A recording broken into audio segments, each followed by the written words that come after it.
This is the book of Lamentations, written by the prophet Jeremiah around 586 BC.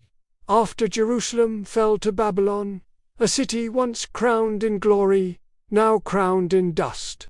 Here, in the ruins of what was, amidst smoke and scattered memories, a voice rises. It is not just the cry of a fallen city, but a testament to the faith that can be found even in the deepest sorrow. This is a story of loss, a chronicle of grief, but also a search for light in the overwhelming darkness, a lament that echoes through the ages, born from the heart of despair. She weeps through the night. Her tears have no rest.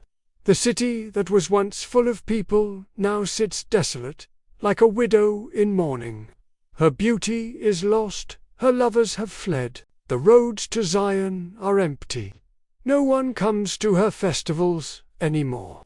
Her gates are deserted, her priests groan, her young women grieve, and she is in bitter anguish. Memory clings where comfort will not. She remembers the days of her splendor, now vanished. Her children cry out for bread by burned gates, and there is no one to give it. Her splendor has departed, her princes are gone. She stretches out her hands, but there is no one to comfort her. Her enemies have become her masters, and her friends have betrayed her. In every empty courtyard, in the whisper of wind through toppled walls, her sorrow lives. The Lord's fury burned like a furnace. He became like an enemy, swallowing Israel whole. He tore down her strongholds, silenced her feast days. In his fierce anger, he has broken the strength of his people. He has drawn back his right hand in the face of the foe. The fire of judgment consumed the temple, its great columns cracking under the heat, its sacred spaces desecrated. A blood-red sky hung over the city, as if heaven itself was on fire. Even heaven mourned beneath his storm.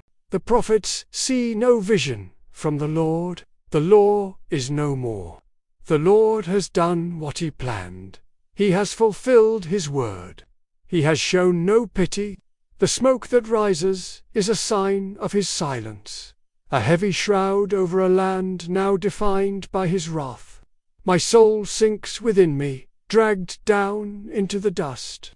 I am the man who has seen affliction under the rod of his wrath. He has driven me and brought me into darkness without any light.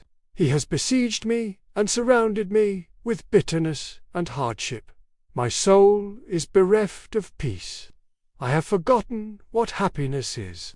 So I say, my endurance has perished, and so has my hope from the Lord. Yet this I recall to my mind, and therefore I have hope. The steadfast love of the Lord never ceases. His mercies never come to an end. They are new every morning. Great is your faithfulness. The Lord is my portion, says my soul, therefore I will hope in him.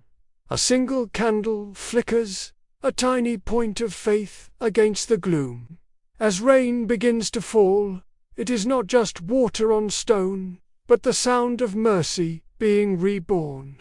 How the gold has grown dim, the finest gold become dull.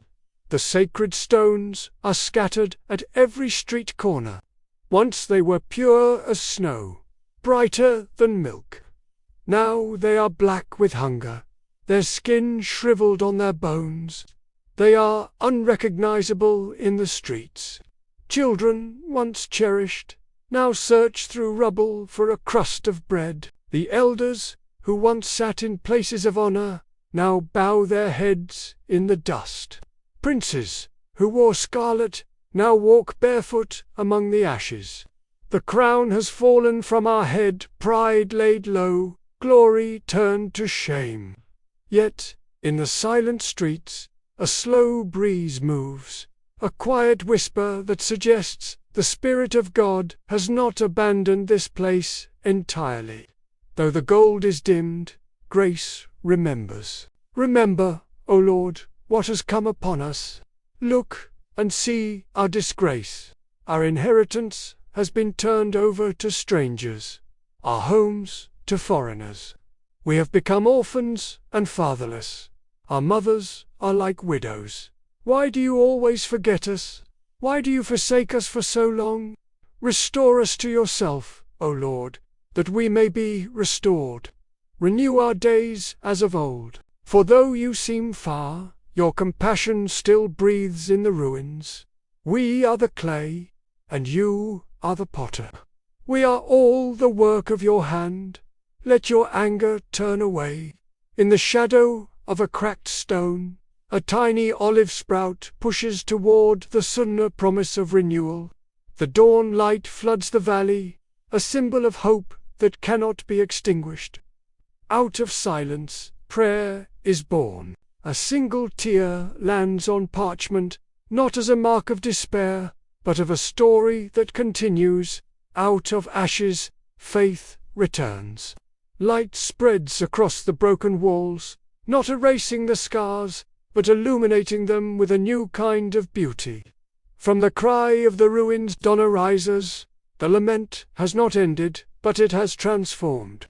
It is a song of survival, a testament to a love that endures all things. Thank you for joining us on this journey through Lamentations. If this story moved you, please consider liking this video and subscribing to our channel for more content that explores the depths of faith. Your support helps us continue to bring these powerful stories to life.